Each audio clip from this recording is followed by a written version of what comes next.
You can research them. If you know Jane Doe, you go on LinkedIn. There's nothing wrong you going on LinkedIn and checking out Jane Doe from HP. It's totally legal. Totally give you all permission to do it. You may see how long they've been in the company. What else? What can you see? What else can you see on the profile? Their connections.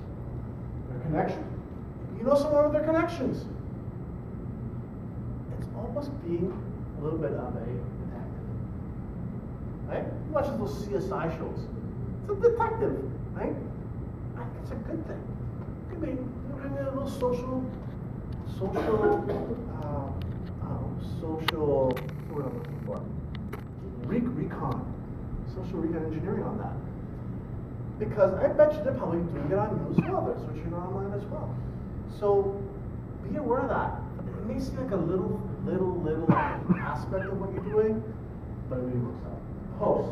So after the interview's done, what do you do? So during the interview, what should you do with the interview? For sure. When they're done, what do you do?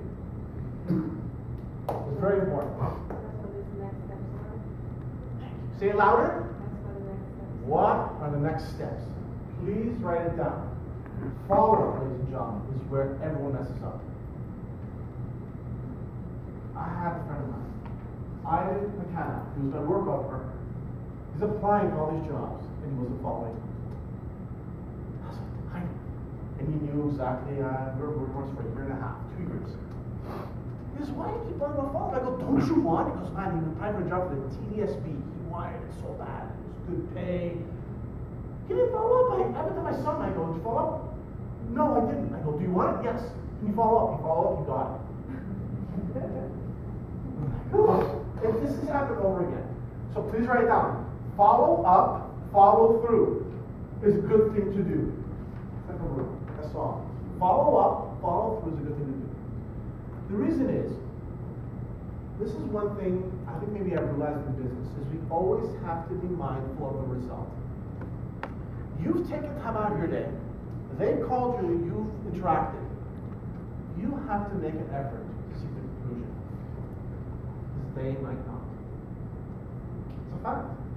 You may say to yourself, oh, but I don't want to be bothersome. Who's thinking, oh, I don't want to be bothersome? Or I don't want to be like creepy, or I don't want to, there's some things that go in your head. Get rid of it. You want to know what the next steps are. That's what I said. What the next steps? Yes? What's the best way to follow through or follow up?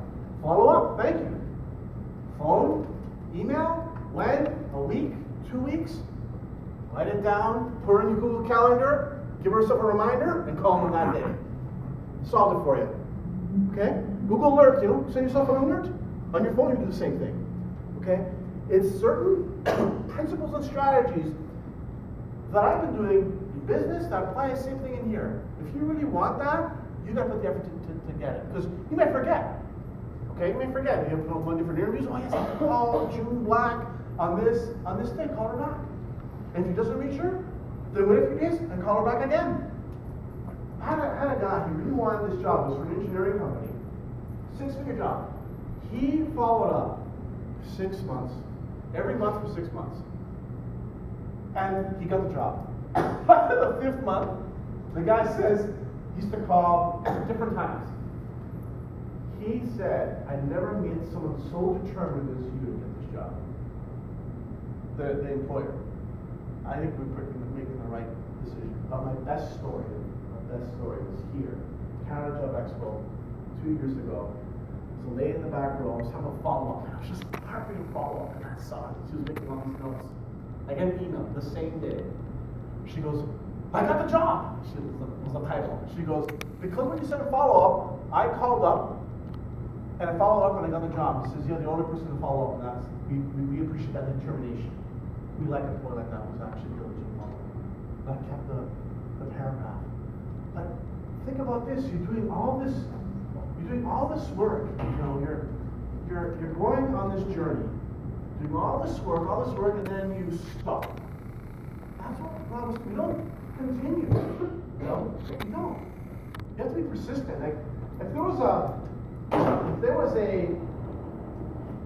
a pill for persistence and determination, I'd buy the whole box. I'd buy the whole box. I'd go up and down. I think that those are two attributes that we all should have. Look at all these athletes here. I've had a chance. I did a lot of volunteering for the Pan Am Games last year.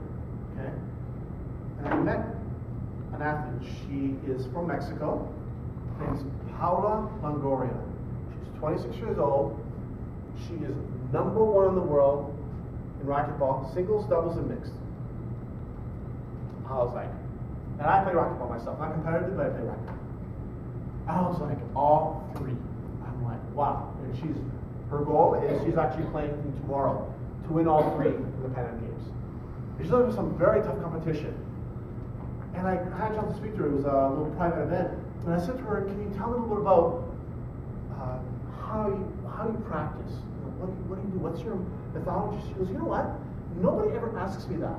I do all these interviews, and all they ask me about, is Mexico and where I'm from, which is great.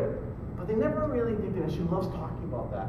Because I said to her, I play racquetball, and I have the gym hacksaw backslash, she calls it. I love to see that. I go, sure, let me know, I'll come and show you, right? But she said to me that from a young age, it was all about practice. Practice.